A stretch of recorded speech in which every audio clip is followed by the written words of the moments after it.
Il y a 2 semaines, j'ai eu une discussion avec un de mes mentors américains et au bout de quelques secondes, il me demande « Est-ce que vous avez déjà pris le temps de regarder tout ce qui a fonctionné et tout ce qui n'a pas fonctionné sur les 18 mois de votre business ?» Comme il m'a posé cette question, je me suis dit « Mais c'est dingue qu'on ne l'ait pas encore fait ». On s'est demandé quelles ont été vraiment les campagnes qui ont marché, les pubs qui ont marché, les styles de communication qui ont marché, les styles de vidéos qui ont marché et qu'est-ce qui n'a pas marché.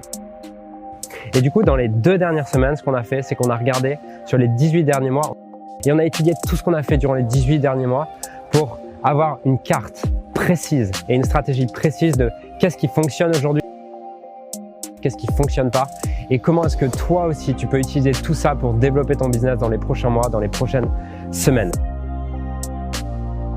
Et donc on s'est dit comment est-ce qu'on pourrait prendre ça et apporter le maximum de valeur à notre audience grâce à cette étude qu'on a fait.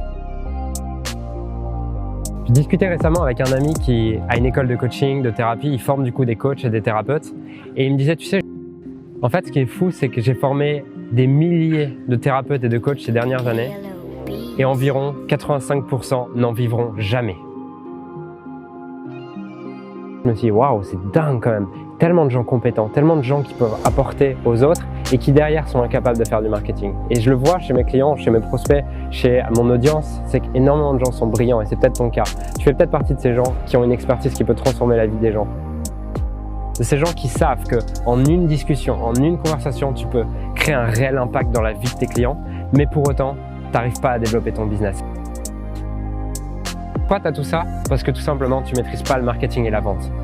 Et un truc qu'on a oublié de te dire quand tu t'es formé au coaching, quand tu t'es formé à la thérapie, quand tu as souhaité lancer ton business, c'est que 80% de ton business et de la réussite de ton business n'est pas déterminé par ta compétence ni par ton expertise, mais par ta capacité à te vendre, par ta capacité à te faire connaître. Ça crée de la frustration parce que tu vois des gens moins bien que toi, moins bons que toi qui arrivent à développer un business. Tu vois des gens qui réellement pourraient être aidés par toi mais qui ne viennent pas vers toi. Qui te disent « Ah, c'est intéressant, ah, je vais y réfléchir, ah, je dois en parler à ma femme ». Et c'est quelque chose qu'on a remarqué nous il y a 1 an et demi et on a aidé durant cette année et demie plusieurs centaines de coachs, de thérapeutes, de formateurs à réellement développer leur business et créer un réel business qui transforme des vies, pas juste une activité qui leur crée du stress, de la frustration et de l'insécurité financière. On crée une formation exclusive dans laquelle on va expliquer tous les secrets. C'est la première fois qu'on fait cette formation et c'est sûrement la dernière. Donc inscris-toi dès maintenant pour cette formation et j'ai hâte d'enfin pouvoir te donner les outils, les clés, les techniques qui vont te permettre enfin de développer ton business à la hauteur de l'expertise que tu as.